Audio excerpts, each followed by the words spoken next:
চমৎকার হলুদ রঙের একটি ফুল, বলুন তো এর নাম কি? আচ্ছা, একটা ক্লু দেই। এই ফুলের নামে আমাদের দেশে একজন সুকণ্ঠী গায়িকা আছেন, বিখ্যাত একজন গায়িকার নাম আছে। আরেকটু ক্লু দেই, তার গাওয়া একটা বিখ্যাত গান আছে, তোমার মরণকালে কাঁদবে যেজন সেজন তোমার আপনজন। আচ্ছা, বলুন তো কে হতে পারে? তিনি আর কেউ নন, আমাদের বিখ্যাত শিল্পী কনক চাপা। আজকের ভিডিওটি আমি তার উদ্দেশ্যে উৎসর্গ করলাম। এই যে কনক চাপা ফুলটি, এর বটানিক্যাল নাম হচ্ছে ককনা ইন্টেজেরিমা। এটি একটি খুব সুন্দর এবং সাংস্কৃতিকভাবে গুরুত্বপূর্ণ উদ্ভিদ। বিশেষ করে দক্ষিণ পূর্ব এশিয়ায় এর বেশ গুরুত্ব রয়েছে। এর বাংলা নামের মধ্যে কনক চাপা অন্যতম।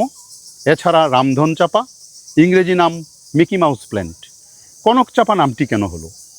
এই ফুলের কালারটা একেবারে কনক, কনক মানে সোনা, এই কারণেই এই নামটি করা হয়েছে কনক চাপা। এর আদিনিবাস ভিয়েতনাম, থাইল্যান্ড ও লাওস। ছোটো ছোটো গাছ বা ঝোপ জাতীয় উদ্ভিদ, বসন্তকালে ঝলমলে হলুদ ফুলে ভরে ওঠে। এর পাতাগুলির সৌন্দর্যও কম নয়। এর বেশ কিছু সাংস্কৃতিক গুরুত্ব রয়েছে।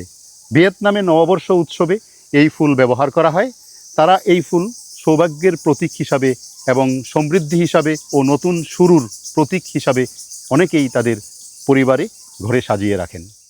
এর বেশ কিছু লুকজ ব্যবহার আছে, যেমন পাতা ও বাকল কিছু জায়গায় হালকা প্রদাহ কমাতে, ত্বকের সমস্যায় ব্যবহার করা হয়। তবে বৈজ্ঞানিকভাবে প্রমাণগুলি সীমিত এবং এর তেমন কোনো গবেষণালব্ধ ফলাফল এখনও আমরা জানি না। এই উদ্ভিদ আপনি কিভাবে চাষ করবেন বা রোপণ করবেন?